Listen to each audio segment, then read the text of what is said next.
pouquinho sobre, tem uns acontecimentos bem.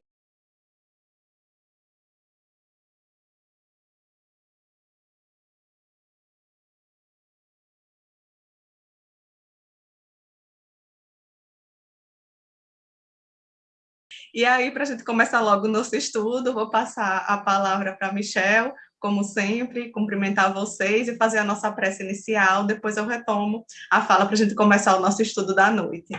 Com você, Michelle. Então, boa noite, Gilmar, boa noite aos colegas que estão assistindo. Vou fazer uma breve prece para a gente iniciar, certo?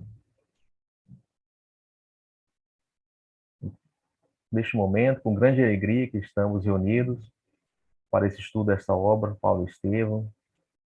Tanto ensinamento tem para o nosso espírito imortal. Possamos compreender, assimilar, colocar em prática todo o ensinamento, todo o conhecimento que nos é dado. Somos muito gratos a Chico Xavier, Emmanuel, Paulo, Estevão e demais espíritos que colaboraram tanto com essa obra. E claro, pedimos sempre a Jesus que nos abençoe, nos auxilie, nos ampare, hoje e sempre. Que assim seja. Assim seja. Vamos lá, então vamos começar, né, que esse capítulo tem muitas coisas interessantes, como todo livro, como todos os capítulos, a gente sempre acaba dizendo isso, né? Quanto mais a gente lê, mais a gente se encanta pelas obras de Emmanuel. Então, nesse capítulo, Emmanuel começa relatando a visão que Gesiel tem, né, ali do pai, que acaba de morrer ao lado dele, e a irmã saindo, né, sendo colocada na rua, sem saber para onde ela vai. Então, ele se sente amargurado, se sente triste, assim, querendo se desprender ali daquelas correntes que estão prendendo ele e abraçar o pai, e ir atrás da irmã, mas, ao mesmo tempo, ele percebe que quanto mais ele se debate, né, ele está ali preso e ferido, mais o sangue começa a jorrar, molhando a túnica, a roupa que ele estava vestido. E aí, mesmo nesses momentos, ele consegue lembrar dos conselhos da mãe, né, que sempre pedia que ele seguisse os ensinamentos, que ele seguisse as escrituras. Então, desse contexto, ele é ali tirado daquele local e é preso, e fica preso por 30 dias, enquanto suas feridas cicatrizam. Né? Quando as suas feridas cicatrizam, após um mês, ele é mandado para as galeras. Como a gente já comentou aqui, Michel já fala sempre, né? E mais tarde o Emmanuel, na própria obra, confirma que o tempo de vida nessas galeras é um tempo curto, por conta do trabalho, por conta da alimentação, do ambiente totalmente insalubre onde eles trabalham, eles acabam só vivendo aproximadamente 4 meses ali naquele trabalho. Mas o Gesiel, ele vai e ele se entrega realmente aquele trabalho, né? Então, ele vai para aquele trabalho nas galeras. Emmanuel já descreve o desgaste físico dele, aparentando uma velhice prematura, porém, Emmanuel ressalta também a confiança que ele tem em Deus. Então, é um ponto muito marcante na trajetória do Gesiel, essa confiança em Deus, né? Como a gente percebe também a Célia, que tinha essa confiança em Deus lá nos 50 anos depois, e o que ajuda a eles atravessarem os momentos mais difíceis da sua vida. E aí já serve de gancho para a gente, né? Que a fé em Deus nos ajuda a atravessarmos os momentos mais difíceis da nossa vida, né? Tanto no exemplo lá da Célia, como agora no exemplo do Gesiel, do nosso Estevão, né? Que nesses momentos, imagine, né? Você perder tudo que você tem, perder sua família, ver seu pai morrendo, ter sido morto, né, ao seu lado, a sua irmã jogada na rua sem ter destino, sem saber para onde é que vai, e só essa fé em Deus é que faz com que a pessoa não entre em desespero, que não faça, não cometa um ato de loucura e que continue ali firme, desempenhando na concepção de quem acredita o que realmente Deus guardou para ele, né? Porque eles tinham essa fé, que estavam desempenhando o que lhe cabia ali e tentando aplicar o que ele aprendeu no Velho Testamento naquela situação que ele estava vivenciando. E aí o Emmanuel fala, né, que o Gesiel guardava a fé como a auréola divina dos que sabem verdadeiramente agir e esperar. O autor dos Provérbios recomendara como imprescindível a serenidade da alma em todas as flutuações da vida humana, porque dela procedem as fontes mais puras da existência, e Gesiel guardara o coração. Então, ele seguia, né, fielmente o que ele tinha aprendido, o que ele tinha lido, o que ele tinha estudado, o que tinha sido passado pela mãe dele. E ele mantinha vivo aquele desejo de procurar a irmã, caso novamente conseguisse ganhar a liberdade, né? A primeira coisa que ele queria fazer, se ele, porventura, conseguisse ser um homem livre novamente, era procurar a irmã. E aí ele enfrentou aquela nova situação cheia de confiança e humildade, e se entregava ao sacrifício sem rebeldias e sem baixeza. E com esse comportamento dele, ele conquistou a confiança do feitor Lisipo, né, que era quem tomava conta ali dos escravos que estavam ali trabalhando no remo, naqueles trabalhos mais pesados. E ele valorizava todo o serviço, independente do que fosse, né? Então, essa característica também me fez muito refletir, tocou muito o meu coração, como numa situação de extrema dificuldade, num trabalho escravo, ele consegue não só ver aquilo como um trabalho, independente de que trabalho fosse, como também motivar e abafar eventuais rebeldias de seus colegas. Trazendo isso para a vida da gente, como é que a gente se coloca no nosso trabalho, que é infinitamente, isso eu posso garantir, pelo menos o meu, o de Michel e da maioria de vocês que nos assistem, que é infinitamente melhor do que esse trabalho desempenhado por Gesiel. E quantas vezes a gente não reclama desse trabalho, né? Quantas vezes a gente não reclama dos nossos colegas de trabalho, ou de dificuldades que surgem, ou até do nosso chefe, quem tiver chefe, ou até dos nossos subordinados, assim, dos colaboradores, como a gente chama hoje, né, dos nossos funcionários. Quantas vezes a gente não reclama, né? E até quantas vezes nós próprios não somos os causadores de desequilíbrios e de tumultos no nosso ambiente de trabalho. E olha só como Gesiel consegue transformar esse ambiente. Então, que sirva para a nossa reflexão, que nós podemos ser esse ponto, essa pessoa que transforma, essa pessoa que consegue mudar a energia do local. E Gesiel conseguiu fazer isso, né? Se ele conseguiu fazer isso num ambiente totalmente insalubre, a gente pode também. Que a gente não consiga fazer isso no nosso ambiente de trabalho, mas que a gente paz no nosso ambiente de trabalho. E talvez essa paz, se a gente conseguir incutir ela nos nossos sentimentos e nas nossas atitudes, ela consiga reverberar por todo o ambiente. Então, me chamou muito a atenção e de refletir mesmo como eu estou me comportando no meu ambiente de trabalho. Né? Esse exemplo de Gesiel, e eu vejo muita gente, quando tem os estudos, reclamar, porque o meu colega de trabalho, porque isso, porque o trabalho é um local bastante desafiador. E olha aí que exemplo Gesiel nos traz, né? De como se comportar em um ambiente que nem se compara ao ambiente que hoje a gente vive. Então, o feitor se encantou com ele, porque era uma pessoa que apaziguava os ânimos, que trazia a concórdia, que trazia o ambiente salutar num trabalho completamente duro, né? Muito duro, muito desgastante, em que a própria vida era encurtada por conta desse trabalho, né? E reconhecia nele um servo digno de estima e consideração, que soubera impor-se aos próprios companheiros com o prestígio da natural bondade que ele transbordava da alma. Então, depois, né, desse tempo de serviço, quando eles estavam lá nesse barco, essa embarcação recebeu um passageiro ilustre, que é o Paulo Sérgio, né? E esse Paulo Sérgio era um romano, ele estava em missão oficial, e todos no navio trataram de cuidar dele bem, só que ele já chegou adoecido, né? Então ele começou a ter febre alta e o corpo se abriu em chagas, que era uma peste da época, que era chamada peste da Cefalônia, que o corpo ficava todo em chagas purulentas. E aí o comandante do navio, preocupado com aquela situação dele, os amigos começaram a se afastar com medo de pegar a doença. Aí o comandante pede para o Lisipo indicar um escravo para cuidar desse ilustre passageiro. E aí, quem é que foi indicado? O Gesiel, por conta do comportamento dele. E aí, trazendo para a gente, né? Quem sabe, com esse comportamento da gente, a gente não foi uma promoção para Gesiel, né? Não foi, por outro lado, uma promoção para Gesiel pelo fato dele ter esse bom comportamento, né? Ele iria cuidar de um passageiro que talvez nenhum outro escravo quisesse cuidar por medo de pegar a doença e de morrer. Então, mas o Gesiel foi lá, né? E ele não se fez de rogado, aceitou e cuidou desse doente da melhor forma possível.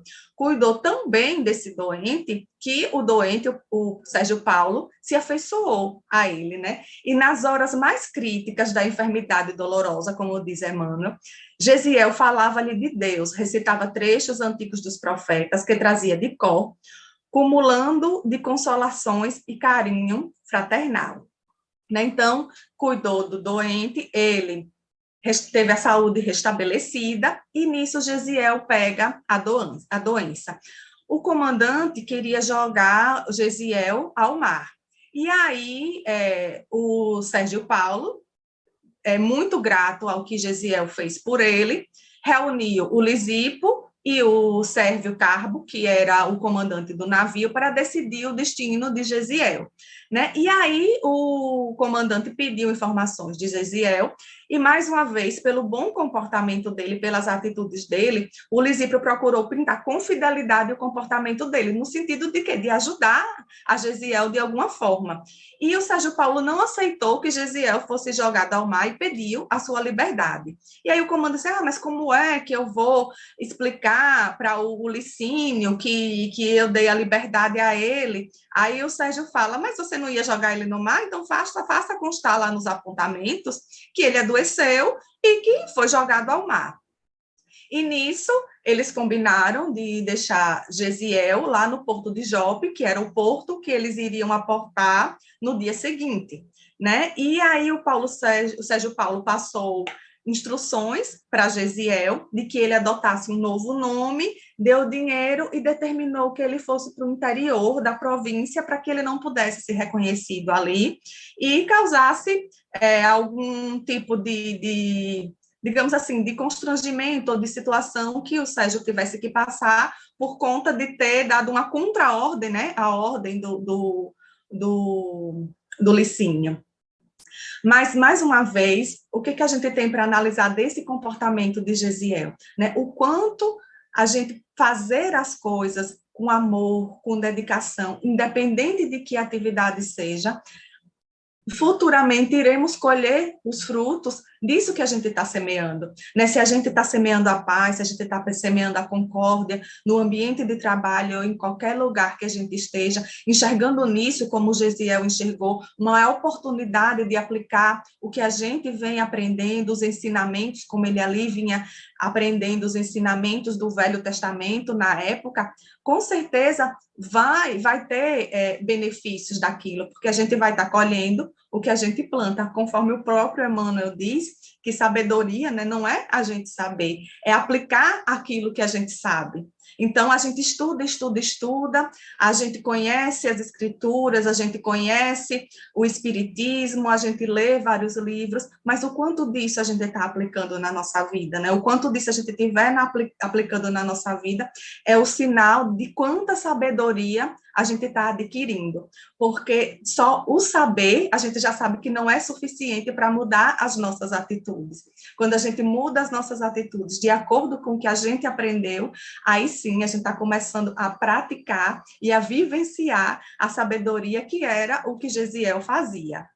Né? Então, quando ele chegou em terra firme, ele já estava com febre, ele pensou em procurar a irmã, mas ele não conseguia, muita doença estava tomando conta do corpo dele, né? Ele piorou bastante e ele adormeceu ali no matagal e acordou com alguém mexendo nas suas vestes. E aí ele teve a impressão, né, que o homem iria matá-lo e ele disse, não faça isso, não me mate que eu te dou todo o dinheiro que eu tenho. E o homem parou e aí pegou, né, o dinheiro que o Sérgio Paulo tinha dado para ele e resolveu ajudar Gesiel. Então, mais uma vez, como uma atitude positiva, né? Ele podia ali se agarrar àquele dinheiro, que era o único dinheiro que ele tinha, e era o único dinheiro que podia ajudar ele a encontrar a irmã, ou até mesmo cuidar da saúde dele. Ele não se apegou a isso, ele entregou, e o que foi que ele teve em contrapartida disso? Essa pessoa foi ajudá-lo, né? Então, o Gesiel informou que estava doente e perguntou se ele conhecia um lugar para ficar. E aí, o Irineu de Crotina, que era quem estava ajudando agora a Gesiel, disse que não sabia em nenhum lugar. Depois, ele se lembra dos Homens do Caminho, que era o único local que poderia ajudar Gesiel. E aí, o Irineu leva o Gesiel para a casa de um dos homens do caminho, que era Efraim, né? E Gesiel, ele se impressiona com a afabilidade que o Efraim trata a ele, que ele chama o Gesiel de irmão, que era como os primeiros cristãos se chamavam, né? Logo no início, quando começou, até hoje, né? Ainda se denomina dessa forma algumas religiões, e antigamente eles se chamavam de irmão. E aí o Gesiel disse, por que me chamais de irmão se não me conheces?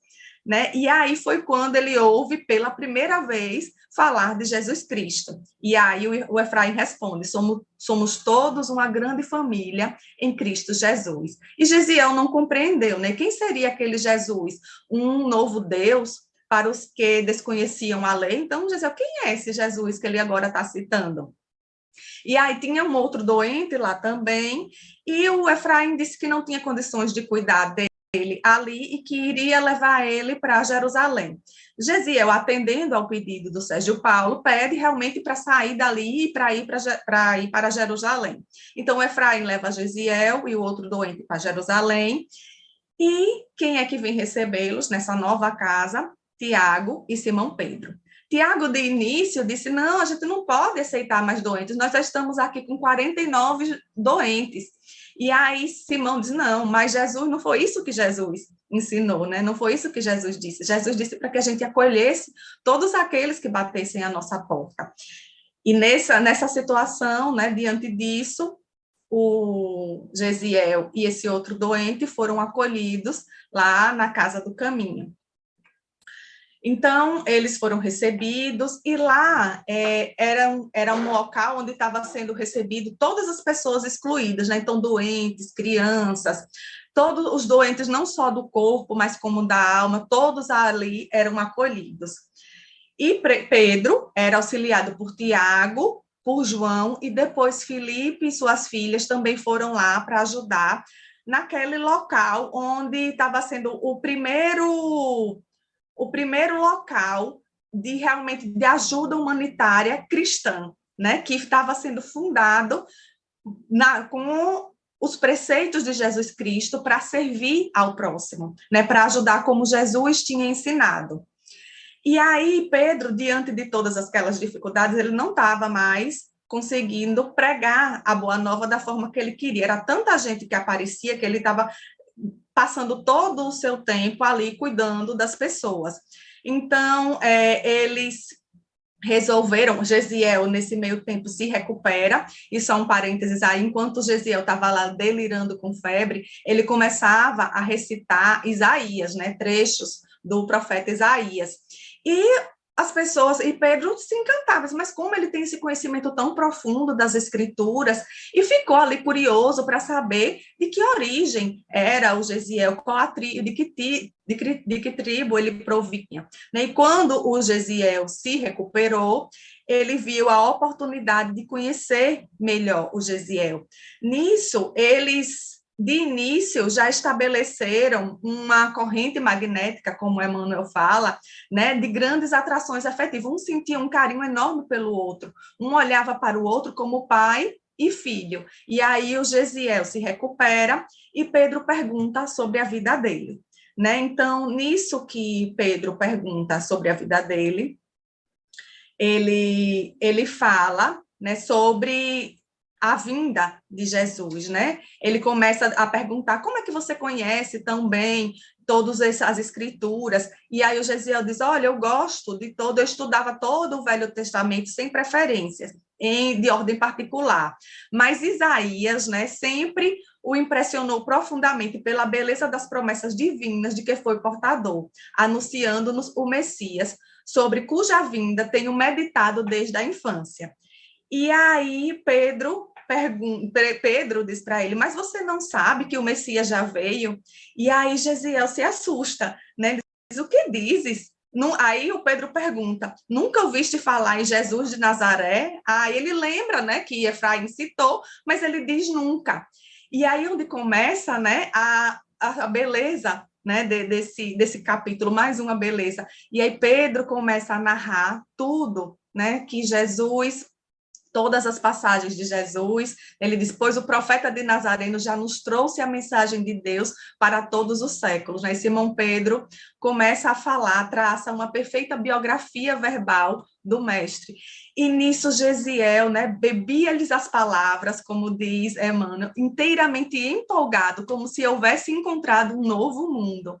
A mensagem da Boa Nova penetrava-lhe o espírito desencantado, como um bálsamo suave. Então, para Gesiel foi assim uma transformação realmente na sua vida. Foi um momento mágico. E aí ele pergunta: "E cadê o Messias? Onde ele está?" E aí Pedro dá a má notícia, né, que ele já havia morrido há 1 ano e foi crucificado ali mesmo em Jerusalém, entre os ladrões. E aí, em seguida, passou a enumerar os martírios que Jesus sofreu, as ingratidões de que Jesus foi vítima, os ensinos derradeiros, a gloriosa ressurreição dele no 3º dia, falou dos primeiros dias do apostolado, dos acontecimentos do Pentecoste, das últimas aparições de Jesus, no cenário ali da Galileia, né? E Gesiel sentia como se tivesse convivido com Jesus. E por que Gesiel acreditou logo de imediato que Jesus já tinha vindo? Porque como ele conhecia em profundidade o Velho Testamento, e principalmente Isaías, que como ele diz, ele mesmo gostava, ele identificou as passagens do Velho Testamento com o que Pedro havia contado da narrativa da vida de Jesus. E olha só que interessante, né? Ele viu Pedro falar tudo aquilo que Jesus fez durante os anos que Pedro acompanhou Jesus, e imediatamente o Gesiel conseguiu identificar no Velho Testamento tudo aquilo. Então, ele não teve dúvida de que Jesus Cristo era o Messias. Então, de imediato, ele já acreditou e de imediato ele se encheu, né, desse bálsamo que Jesus veio trazer e ficou completamente emocionado. E aí ele cita, né, fazendo um resumo de tudo aquilo que Pedro tinha narrado da vivência concreta de Jesus, com o que Isaías tinha dito, que é levantar-se-á como um arbusto verde na ingratidão de um solo árido, carregado de opróbios e abandonado dos homens, coberto de ignominias, não merecerá consideração. Será ele quem carregará o fardo pesado de nossas culpas e sofrimentos, tomando sobre si todas as nossas dores. Parecerá um homem vergado sob a cólera de Deus, humilhado e ferido, deixar-se-á conduzir como um cordeiro, mas desde o instante em que oferecer sua vida aos interesses do Eterno, hão de prosperar nas suas mãos. Então, resumiu tudo aquilo que Simão Pedro tinha falado para ele. E Pedro ficou admirado, né, com tanto conhecimento, e o que foi que Pedro fez? Foi buscar as anotações de Levi, de Mateus, e entregou a Gesiel. E aí o próprio Emmanuel diz que Gesiel não leu, ele devorou os pergaminhos do Evangelho, de tanta saciedade que ele estava, de tanta sede de conhecimento da vida e dos ensinamentos de Jesus. E aí ele começou a estudar tudo e disse que precisava de mais tempo, né, para estudar a fundo, para se saturar de sua luz, como ele mesmo falou, né, que aqui presinto que é a chave dos enigmas humanos. Então, Gesiel compreendeu toda a grandiosidade dos ensinamentos de Jesus. E aí leu o Sermão da Montanha e eles conversaram, né, passaram a meditar sobre a lei de Moisés, né? Pedro falou que a lei que completou a lei de Moisés, inaugurando um novo ensinamento, né, que a lei antiga é de justiça, mas o evangelho é de amor, que foi o que Jesus trouxe. E aí passaram a discutir sobre o olho por olho, dente por dente, né? E aí o Gesiel disse que se sentia bem por não haver reagido contra o despotismo de que fora a vítima. Então, mais uma vez, foi como se os ensinamentos de Jesus viessem confirmar as atitudes dele. Então, ele tem a certeza de que agiu corretamente. E olha só como deve ser gratificante você ter essa certeza de que, apesar de todo o sofrimento vivenciado, era daquela forma mesmo que você tinha que agir, né? Então, por tudo que ele passou, se a gente fizer uma reflexão, nós sempre passamos pelas provas que temos que passar, por mais difíceis e dolorosas que elas sejam. Mas a gente está no lugar certo, que vai fazer com que essas vivências contribuam para a nossa evolução. Se Gesiel não tivesse passado por tudo isso, talvez ou ele demorasse mais a ter esse conhecimento da Boa Nova trazido por Jesus, ou ele nem chegasse a ter o conhecimento dessa Boa Nova, porque ele foi parar lá na mansão do caminho com os apóstolos por conta de toda a trajetória dele. Então, a gente não está sofrendo, não está passando por nada que não seja para o nosso crescimento. Não é que vai ser fácil, como Gesiel bem sabe, como a gente está vendo e como a gente vê em milhões de outros exemplos e da nossa própria vida. Mas é o necessário, né? Não é nem mais nem menos, é o necessário para a nossa evolução. E aí vem o ponto onde o Gesiel muda de nome, né, que ele conta toda a sua história ao Pedro, e aí, né, o Pedro batiza ele em homenagem a Caia, né, que é onde ele foi criado, com o nome grego de Estevão. Né? E durante um mês, Gesiel passa ali estudando e absorvendo todo o estudo e toda a exemplificação dos ensinos de Jesus.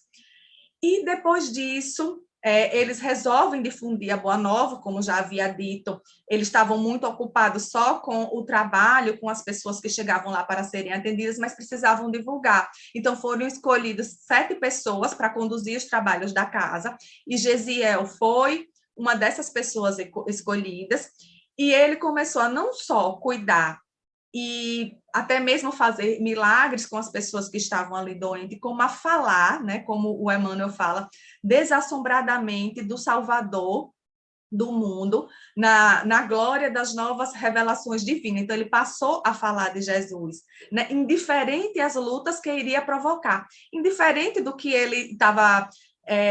ele não estava preocupado se estava contra as leis da época, se estava ferindo algum princípio judeu, ele não estava preocupado com nada disso. Ele queria falar a boa nova. E aí ele começa a comentar a vida de Jesus, e seu nome, em poucos meses, né, ficou sendo conhecido por várias pessoas, não só pela forma como ele pregava, mas como pela forma que ele cuidava dos doentes.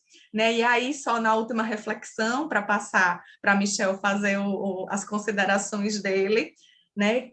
Será que já temos condições de mudar de nome? Será que já conhecemos tão profundamente Jesus a ponto de mudar de nome? Né? Porque a transformação de Gesiel, o encontro dele com Jesus, fez ele se transformar em uma nova pessoa, que é Estevão, né? Então, mais uma reflexão, né? Será que a gente já consegue se transformar dessa forma com esse conhecimento de Jesus? E aí, Michel, fica a pergunta para a gente responder com a nossa consciência, né?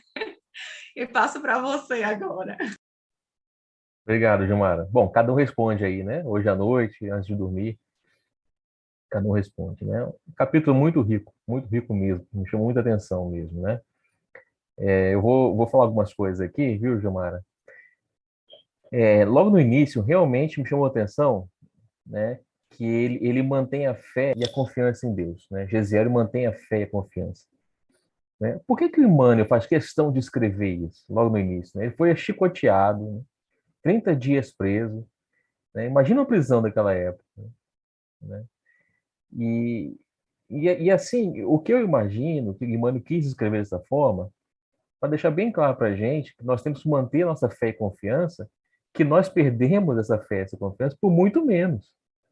Muitas vezes por muito menos, né? Às vezes um jovem não passa numa prova e já não tem mais fé, né?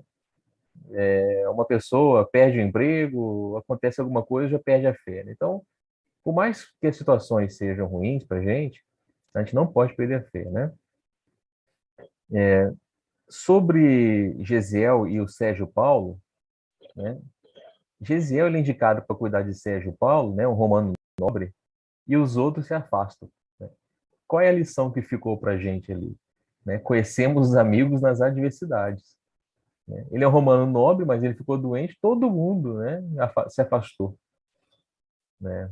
Até por causa também, a gente não pode julgar nem condenar, porque era uma doença que ninguém sabia. Né?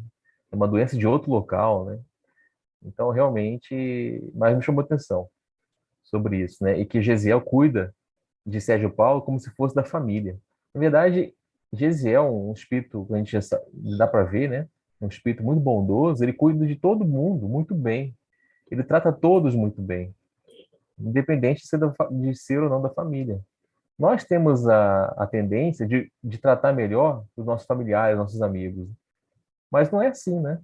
Não é assim que Jesus nos ensinou, né? É tratar todos, todos, sem exceção, né? Mas a gente vai chegar lá, certo? Me chamou a atenção também que as pessoas importantes tinham cuidado, e as que não são importantes é jogado ao mar. Então, em nenhum momento eles pensaram em jogar o Sérgio Paulo ao mar, mas o Gesiel, na primeira, né? Na primeira já foi condenado a ser jogado ao mar, né? É interessante essa parte, né? Quando falam de Jesus pela primeira vez, Gesiel não entende. Quem seria esse Jesus?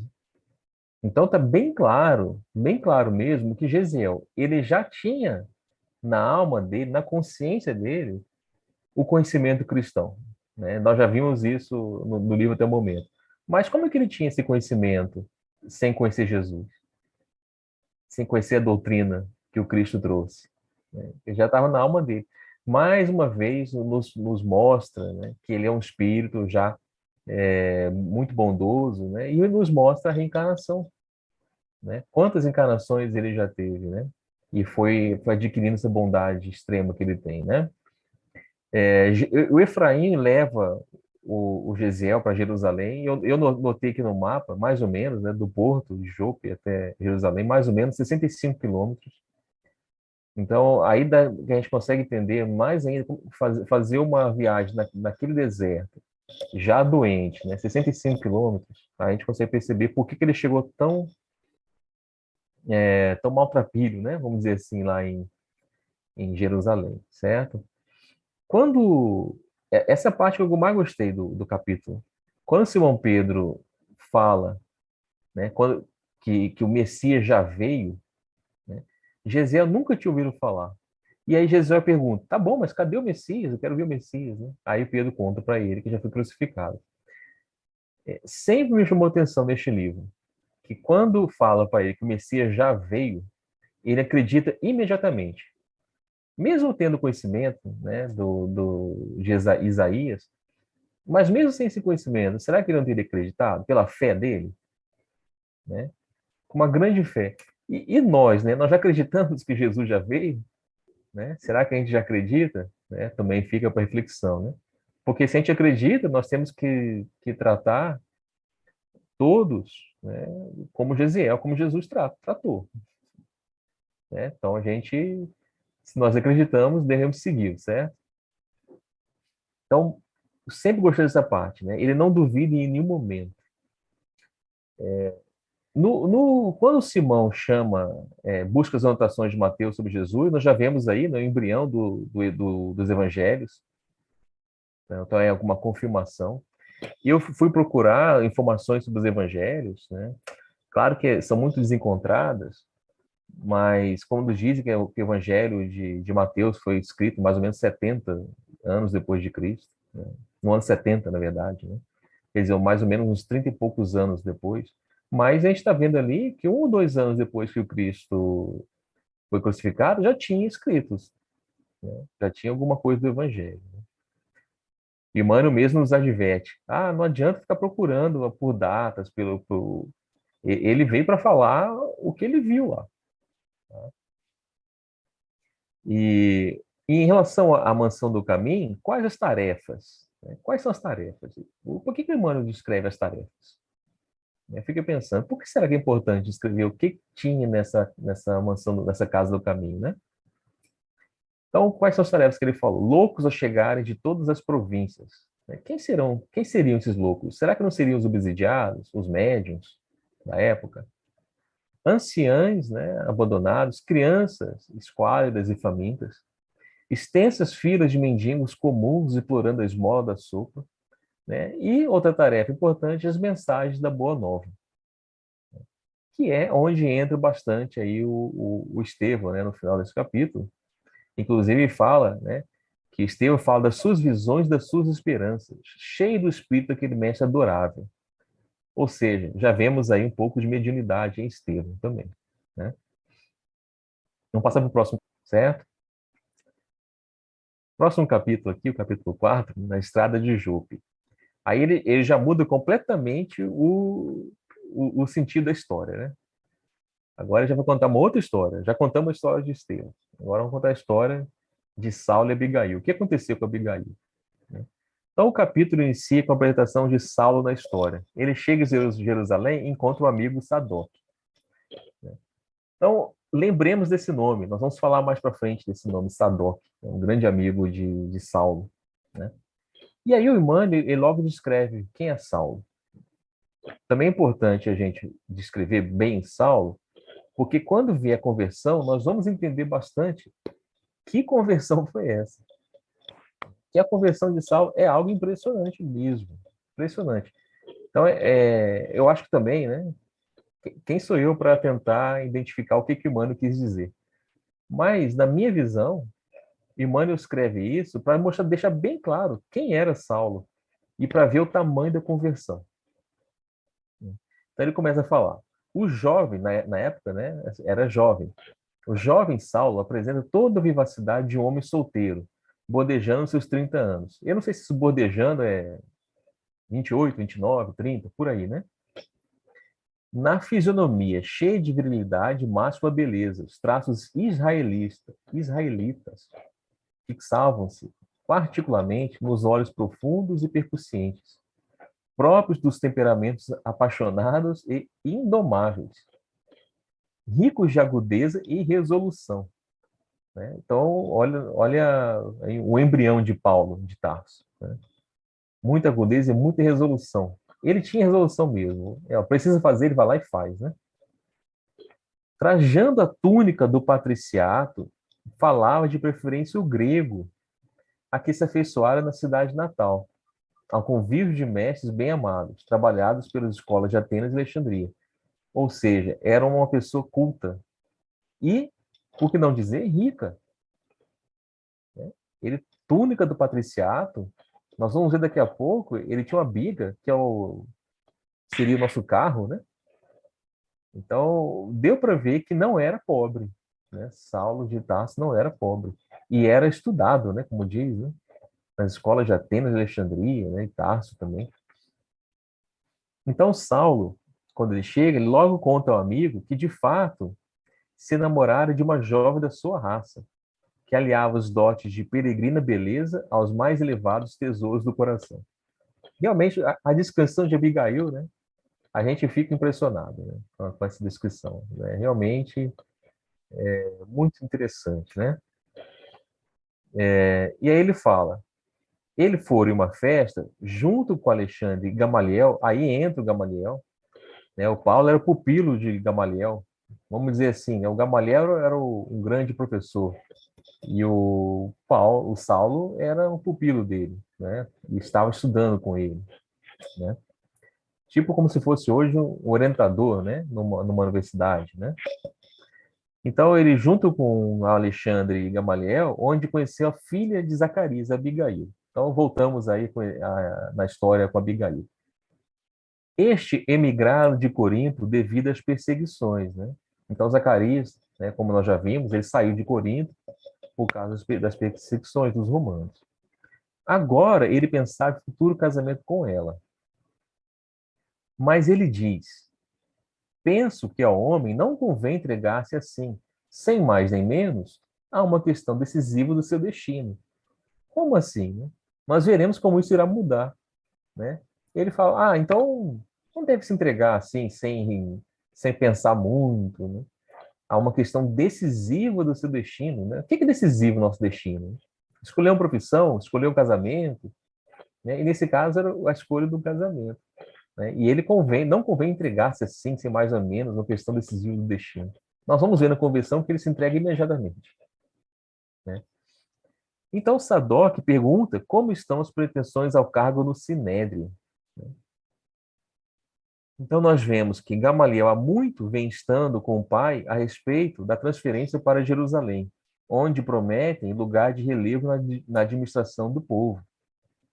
Então o Saulo de Tarso ele é uma pessoa importante. O Gamaliel está idoso e será substituído em breve por Saulo, né? E aí mostra ainda certa vaidade. Olha o que ele fala. Precisamos, pois, dobrar os joelhos de gregos e romanos ante a lei de Moisés. Olha a vaidade dele, né? Ele vai fazer isso, né? Olha como ele fala. Saulo, então, conta que o pai o ensinou a profissão de tecelão, o próprio pai é tecelão. Acho que isso aqui é importante, né? O Emmanuel ele vai trazendo as informações e a gente tem que prestar atenção. Não tem uma frase dos livros de Emmanuel que não tem alguma importância, né? A gente pode ver bem isso, né? Quando ele fala, vai trazer aqui a profissão de tecelão, por que será que é importante isso? Nós vamos ver mais para frente. Então, quando a gente for ler os livros de Emmanuel, né, fiquemos atentos a cada frase. Saulo fica então sabendo dos homens do caminho e que um tal de Estevão, portador de virtudes sobrenaturais, no dizer do povo, havia devolvido a vista ao tio de Sadoc, com a sombra geral de muita gente. O que é isso, senão a nossa mediunidade cura, né? O Estevão estava fazendo, né, como vários outros na época, né, já estava fazendo curas, né? Saulo, então, diz que trocou ideias com Gamaliel no intuito de reprimir essas atividades perniciosas. Entretanto, o mestre, com a tolerância que o caracteriza, o fez ver que essa gente vem auxiliando a numerosas pessoas sem recursos. Ou seja, o Sinédrio não estava perseguindo aquela casa do caminho. Estavam lá, cada um na sua, né? E o que ele estava fazendo na casa do caminho? Cuidando de 50 pessoas. Cuidando de pessoas com problemas de saúde, né? Com pobres. Então, Gamaliel se encanta com isso, né? E vê que, os homens do caminho estão auxiliando as pessoas sem recursos, né? Mas Saulo não. Saulo quer reprimir. Então, provavelmente Saulo, né, foi um primeiro, um dos primeiros, né? A gente não pode falar que foi o primeiro, né, que quis reprimir essas atividades, né? Mas foi um dos primeiros, né? Então, também é importante essa parte aqui, quando Emmanuel fala, que nós vamos ver o tamanho da conversão. Porque Saulo ridiculariza o Galileu Jesus, pois da Galileia nada se espera, além de peixes e legumes, né? Sua definição de Jesus foi carpinteiro Galileu. Note que Galileu aqui tem uma conotação ruim, tá? Carpinteiro Galileu, obscuro, sem cultura. Como é importante para o Paulo a cultura, né? Ele era um homem, o Saulo ele era vaidoso. Notemos o orgulho de Saulo por ter estudado e que Jesus, por não ter cultura, não merecia ser levado a sério. Ele levava a sério os homens do Sinédrio, os doutores da lei, os estudiosos. Mas um carpinteiro, e será que a gente leva a sério hoje um pedreiro, um lixeiro, né? Será que a gente leva a sério? Se você for comprar um pão e um caixa de supermercado ou de uma padaria, começa a falar alguma coisa para você importante, assim, de Jesus, você aceitaria, né? Um simples padeiro, por exemplo, conversar com você, né? Então, você vai levar seu carro numa oficina mecânica, o mecânico conversa com você sobre Jesus, você aceitaria? É a mesma coisa, né? Então, como o Galileu, né, Jesus, não tinha estudo algum, ele falou assim, olha, não serve, né? Ainda bem claro, o Saulo disse que não serve. Então, Sadoc lhe conta sobre a casa do caminho, e qual foi o que Saulo diz? Saulo diz que estão todos malucos na casa do caminho. Saulo diz ainda: até agora, a atitude do Sinédrio tem sido da máxima tolerância, mas farei que todos os companheiros mudem de opinião e procedam como lhes compete. Está bem claro, então, bem claro, que o Sinédrio, até aquele momento, não perseguia os novos cristãos. Até mesmo porque eles faziam bem ao povo pobre, né? Então, por que perseguir? Né? E aí vai ser Saulo que vai tentar mudar isso, né? Então, Saulo decide ir a uma pregação de Estevão e diz: caso verifique o caráter inofensivo dos seus ensinamentos, haverá que os deixar em paz com a sua logomania, ao lado das mazelas do próximo. Mas, caso contrário, pagarão muito caro a audácia de ofender nossos códigos religiosos, a própria metrópole do judaísmo. Eu fiquei pensando o seguinte: será que ele estava realmente tentando dar o benefício da dúvida a Estevão e aos homens do caminho? Nós vamos ver, fazer essa análise nos próximos capítulos, né? Então Saulo vai de Jerusalém a Jope encontrar Abigail, né? Novamente a gente vê, né, é uma distância bem considerável. Mas ele era, né, um moço rico, né, bem forte, tinha uma biga rápida até, né? Então, em 65 quilômetros ele ia rápido, né? É informado que Zacarias consegue empréstimo de um romano e logo se restabelece financeiramente. Então, os frutos, flores e animais criados em sua propriedade eram vendidos para sacrifício no templo. E Ruth e Abigail o ajudam nas tarefas. Então, a gente sabe a família, né? A família de Zacarias, Ruth e Abigail, uma nova família, o que aconteceu com eles. A Abigail queria muito encontrar o irmão, agora que estava noiva de Saulo. Pois, aqui que vem a ironia da história, né? Gesiel gostaria de conhecer o eleito do seu coração, cujos pensamentos eram igualmente iluminados pelo zelo sincero de bem servir a Deus. Os dois tinham o mesmo zelo sincero de bem servir a Deus. E por quê? Por que que eles entram em rota de colisão? Nós vamos ver nos próximos capítulos sobre isso também, né? Assim, Abigail descrevia Paulo. Então, uma nova descrição de Paulo feita pela Abigail, que conhecia bem. Às vezes, parecia-lhe áspero e enérgico em demasia. Suas concepções da lei não admitiam meio termos. Sabia ordenar e desagradava-lhe qualquer expressão de desobediência aos seus propósitos. Aqueles meses de convívio quase diário davam-lhe a conhecer o seu temperamento indômito e inquieto, a par de um coração eminentemente generoso, onde uma fonte de ignorada ternura se retraía em abismais profundezas. Então, ele tinha generosidade no coração, tinha ternura, mas muito, muito bem escondido, né? A superfície era de inquietude, era de não aguentar desobediência, não aguentar meios termos. Isso tudo vai ter que sair e vai emergir em Paulo essa ternura e essa generosidade, né? Já estavam lá, mas estavam adormecidas, né? Abigail e Saulo conversam e ela está triste por causa do irmão.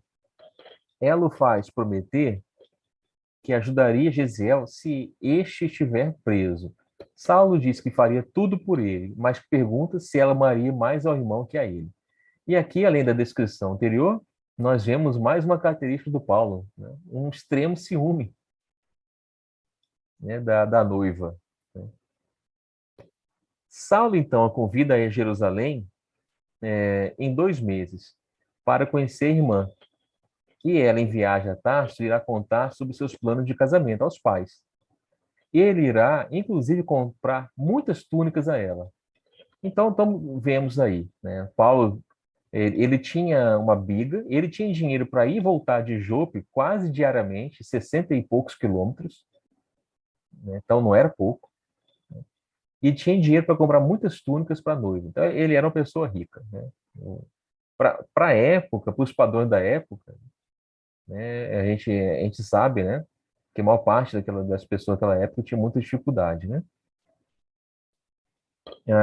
Esse capítulo ele é muito importante porque ele traz a visão de Abigail, né, e o que que ela fala, o que ela acha o que ela sente de Paulo, e o que que ela sente pelo Paulo, pelo Saulo. Abigail faz uma declaração de amor a Saulo que viverá apenas para ele e Deus. E Saulo também se declara a ela. Essa parte chamou bastante atenção. És, ela falando para ele, és o coração do meu cérebro, a essência do meu raciocínio, e serás a mão guiadora das minhas edificações em toda a vida. Ou seja, ela irá trazer mais sentimento a uma pessoa que foi criada e estudou a lei, para aplicação e raciocínio sem muitos sentimentos. Então, és o coração do meu cérebro. Então, e um pouco mais sobre Saulo. Sua concepção de serviço a Deus não admitia concessões a si mesmo. Vamos entender o porquê de suas atitudes como Saulo depois de convertido a Paulo. Então, ele colocava o serviço a Deus em primeiro lugar. Então, a gente vai entender isso. E ele continua colocando até o fim. Só que ele muda. Mais para frente, não vou dar spoiler não, mas tem uma conversa de Estevão, né, mais para frente, que deixa bem claro isso. Né, como Estevão vai falar sobre Saulo. Né, então, nós vamos ver também essa parte aí um pouco mais para frente, né?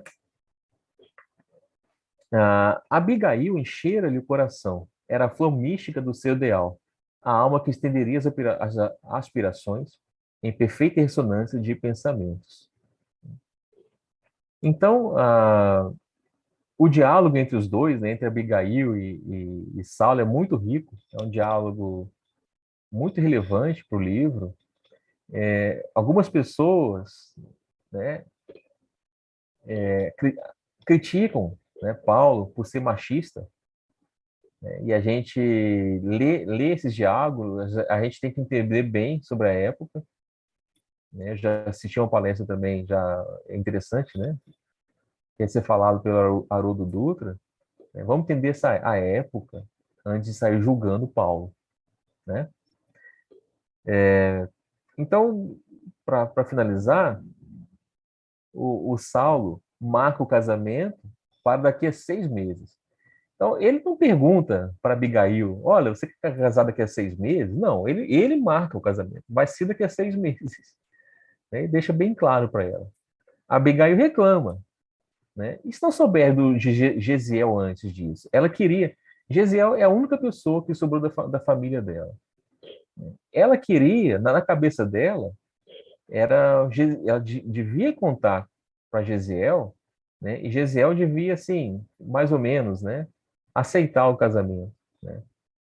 Então Abigail reclama, né, se não souber de Gesiel antes. E aí Saulo mal consegue dissimular a contrariedade. Então ele fica contrariado, né? A gente vai ver que ele não gosta de ser contrariado, né? Saulo não aceitava ser contrariado, né? Mesmo com a noiva, né? Mesmo a noiva, que é a pessoa que ele mais amava em todo o mundo, ele não aceitava a contrariedade dela. Né? Então, o capítulo, né, para finalizar, né, para Gilmar fazer suas considerações, né, Gilmar, você pode, né, eu não achei, né, Paulo machista, mas você pode discordar também, não tem problema. Um pouco machista, talvez, né, mas e, e aí ele vai, né, ele não consegue dissimular essa contrariedade, né, mas ele tenta ao menos, né? Tenta alguma coisa, né? Então esse capítulo vai trazer bastante sobre o raciocínio, né? O que o Saulo pensava, né? Sobre o seu comportamento também. E aí a gente vai ver que esse comportamento muda, né? Como diz, né? Da água para o vinho, né? De uma hora para outra. E quando ele é convertido. Então, é uma conversão muito bonita, depois de tudo que a gente lê sobre Saulo, né? O que o Emmanuel fala dele, o que ele fala, ele próprio fala, e também o que Abigail fala sobre ele. E aí a gente vai ver o tamanho da conversão, né? Então é isso, Gilmar. Vou deixar aí os seus comentários. Vamos lá. O Paulo era o bom partido da época, né? Porque era, como hoje se fala, né? Tinha lá o carrão, era rico, era inteligente, né? Se vestia, então era o bom partido da época. Além de ser bonito, né? Como Emmanuel fala, ela era boa pinta, então era o partidão da época. Comparando, trazendo para os dias de hoje, era o tal, né? Tinha todos os predicados para ser o homem, assim, que várias mulheres atrás, inclusive no capítulo ele fala nisso, né? Que tinha várias mulheres atrás dele, mas que nenhuma conseguia despertar nele o que a Abigail despertou, né? E puxando essa questão se ele era machista ou não, no tempo atual, né? Assim, eu tenho certeza que esse diálogo do Paulo com Abigail seria completamente diferente. Então, para a época, ele não era machista, né? Era aquilo que se esperava de um homem e de uma mulher. Mas se a gente trouxer esse diálogo tido há mais de 2.000 anos atrás, né? Há 2.000 anos atrás, para hoje, aí sim, na concepção de mulher, de liberdade, de tudo que a gente já conquistou, aí sim se revela um diálogo completamente machista, mas que não dá para trazer. Antigamente a mulher era vista como não era vista, era um nada, como a gente vê. Então, era o que ali, pelo contrário, né? Acho que com aquele diálogo ele estava valorizando ela, os predicados dela, as qualidades que ela tinha, o que ela podia trazer de contribuição para o casamento, que era o que se pretendia, o que se esperava de uma mulher da época. Então, assim, era uma forma até carinhosa dele enxergar ela como o porto seguro dele, como a pessoa que ele ia lá estava disposta a receber ele, a compreender, e era como ela queria também, que hoje, na visão de hoje, não se encaixa, não é? Não que a mulher não vá ser o porto seguro do homem, assim como também o homem da mulher, mas hoje nós temos uma visão de casamento completamente diferente. Então, assim, para o contexto da época, ele não era machista. Hoje, sim, completamente machista, se a gente for pegar e trazer para os dias atuais. Gilmara, só para complementar, Oi. né? Compara, na mesma época, mesma idade praticamente, o Saulo com, como a gente viu, né, no livro Há 2.000 anos, o Públio Lentulus, Isso. O pai né? da Célia também, né? Com a Célia, com a esposa. É, Então, era nesse contexto que eles viviam, nessa época que eles viviam. em Né? relação ao Então, Públio assim, Lentulus isso. e ao pai, ele era até bom, né? Era maravilhoso. Né? Era maravilhoso. Então, como eles tratavam as mulheres dele, né? Como a Lívia foi tratada, como a Célia foi tratada, né? Foi expulsa de casa, e como o Saulo estava tratando a Abigail era completamente diferente, né? Então, trazendo para o contexto da época, ele não era, né? Claro que se a gente for trazer para hoje, quando eu reli, né? Eu me chocou, eu digo, poxa, mas era um casamento que eu não queria para mim, não, mas assim, mas agora, né? Agora, 2022, mas para a época era o que toda mulher pretendia, né? Ser respeitada, assim, ter declarado o seu amor, que era muito difícil, né? Nessa época, o homem tinha que se manter ali, não tinha sentimentos. Então, né, fechando esse parênteses, na visão da época, não, eu não considero o Saulo machista. Também não. Sigo o relator. Agora, voltando, o que esse capítulo me impressiona é de que, como eu já ouvi, né, em outros comentários sobre o Paulo, da força e da determinação que ele tinha para defender o que ele acreditava, que era o Velho Testamento, que era o que ele conhecia. Então, Saulo, acredito eu que ele foi escolhido para desempenhar esse papel de divulgador do cristianismo para os povos pagãos, justamente por essa força que ele tinha e por essa coragem que ele tinha de defender aquilo que ele acreditava.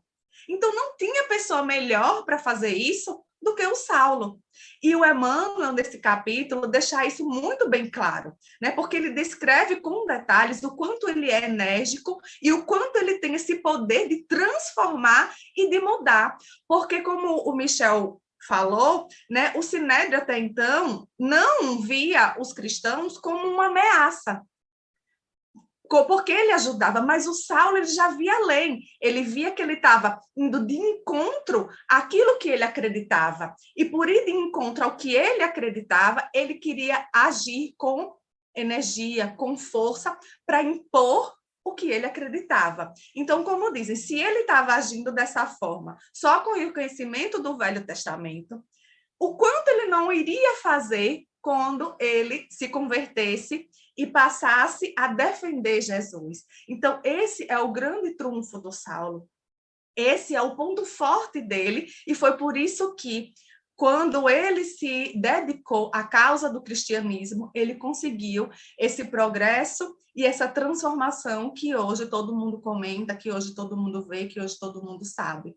E outro ponto importante é como as nossas vidas estão entrelaçadas, né? Como ele precisava conhecer Abigail, como se forma esse triângulo, Saulo, Abigail, Estevão, quanto isso foi necessário para dar força para que ele se transformasse do Saulo em Paulo. Mais uma vez, uma mudança de nome, que a gente vai ver daqui para frente, que representa essa mudança do comportamento ao conhecer Jesus. Né? Enquanto Gesiel passa a ser Estevão, o Saulo passa a ser Paulo. A partir desse contato que tem com Jesus, o Estevão nem teve, né? Foi só com as escrituras mesmo, mas foi como se ele tivesse vivido com Jesus de tanta entrega, né? E o Saulo, ele teve, e diante de toda a trajetória que a gente vai começar a ver aqui, que agora que vai começar a desenvolver, a Emmanuel vai apresentar, digamos assim, as atrocidades, né, praticadas por Saulo, de quanto ele foi perseguidor do cristianismo, e aí, como o Michel falou, o quão grande é a transformação dele, né, de sair de um extremo para o outro, né, de perseguidor para divulgador dessa doutrina, né? E quantas dificuldades e quantas transformações, e a gente vai ver também que não é de uma hora para outra, né? Que ele precisa de um tempo para se depurar, para se entender nesse novo contexto, né? Que não é uma coisa, então, para a gente também não ficar achando que conheceu ali, viu em Damasco e no outro dia ele já era um outro. Não, foi uma transformação, né? Que se deu com muita dedicação, com muito empenho, que é o caminho que a gente deve buscar, porque sabe que consegue, né? Talvez não em uma vida, mas em algumas vidas, mas a gente sabe que a gente consegue. Então, o resumo é isso, como o Michel falou, um capítulo bem fantástico, que mostra já como é o Saulo, né? E por que, na minha visão, o ponto-chave é de o porquê ele foi o escolhido, né? Que mostra essa determinação dele em defender o que ele acredita. Então, vamos para a nossa prece final, né? Que está chegando o nosso horário para a gente encerrar. E na próxima semana iremos ver mais 2 capítulos, né? Hoje foi o 3 e o 4, o 5 e o 6. E vamos lá, né? Para a nossa prece. Michel, quer falar mais alguma coisa? Só antes da prece? Não, tá tranquilo. Só para finalizar, a gente está vendo Saulo e o Jesus já viu Paulo, né? Isso, Já via a é frente, isso né? aí. Então, vamos lá. Obrigada, Senhor Jesus, por mais uma oportunidade de estudo, de aprendizado, com esses exemplos tão vivos que nos traz Emmanuel através da psicografia de Chico, pelas vivências de Saulo, de Gesiel, da Abigail, o como é importante ter a fé e a certeza de que podemos nos transformar em seres, em pessoas melhores. Que o contato com Jesus, com essa doutrina que ele trouxe, com todos os ensinamentos que ele nos trouxe, com o espiritismo que veio complementar e explicar aquilo que estava subentendido, que a gente possa se transformar em pessoas melhores, que a gente possa usar esse conhecimento para transmutar o nosso pensamento e as nossas atitudes, na certeza de que, dessa forma, iremos chegar mais próximo à perfeição e ao ideal que Jesus veio aqui nos trazer. Que possamos cada vez mais entender esse amor, praticá-lo em nossa vida, com nós mesmos e com os próximos mais próximos, até chegarmos a aplicá-lo para a humanidade inteira. Fica conosco, Senhor Jesus, nos auxilia nos nossos sofrimentos, de todos aqueles que ainda não conseguem entender, mas que com certeza tem a sementinha que o Senhor deixou plantada em nossos corações e na nossa consciência.